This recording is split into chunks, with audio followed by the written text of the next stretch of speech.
My name is Grady Leonard, and today I'll be going over the importance of healthy sleep habits in college students. Now, imagine that it's 7 a.m.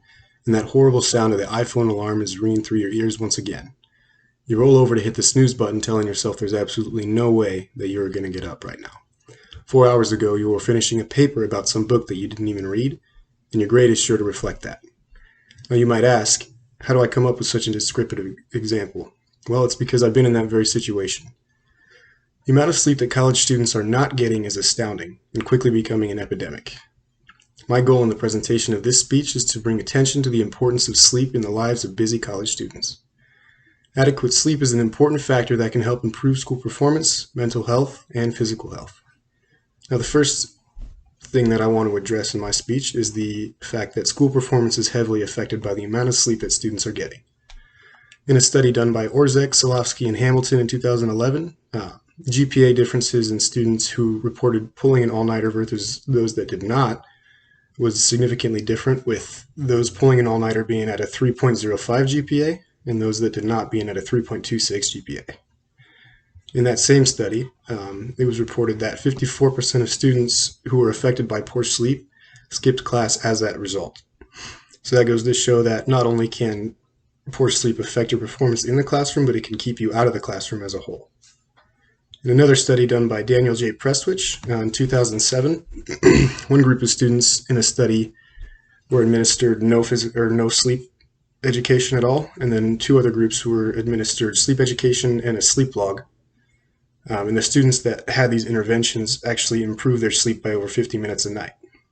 So it goes to show that sleep can be very influential in the performance of students in the classroom. The next point I want to address is the mental health issue. And this is arguably the most important fact about the importance of sleep. As a study done by Daniel J. Prestwich in 2007 states that sleep deprivation is actually linked to depression among college students.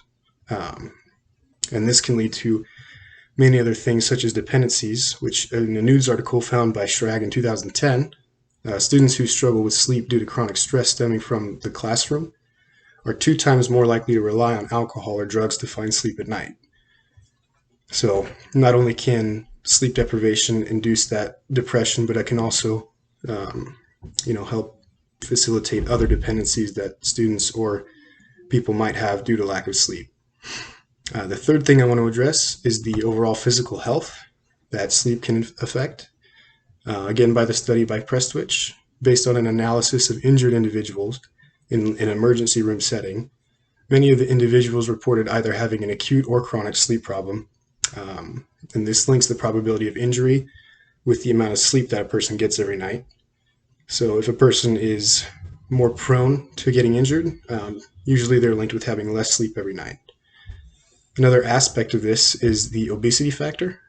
This is done in the same study by Daniel J. Prestwich. And obesity is defined as a BMI of over 30. So when a study was conducted in a rural U.S. town, those who consistently received more than 7 hours of sleep were recorded as more commonly having a BMI of less than 30, which is not obese. And those that received less than 7 hours of sleep were typically over that BMI of 30, which goes to show that sleep can definitely affect body weight and healthy functions as a whole. Now that you know about the dangers of sleep deprivation, I'd like to go over a few quick tips that can actually improve your overall sleep. According to Schrag in 2010, if you limit your exposure to blue light in the hours leading up to your desired bedtime, that can greatly help your chances of falling asleep when you'd like to.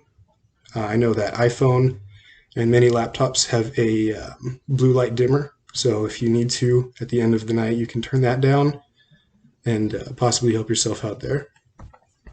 According to Melinda Smith, if you try to reserve at least 10 minutes a day for exercise, that'll help regulate your body and potentially be more ready for sleep when it comes to nighttime.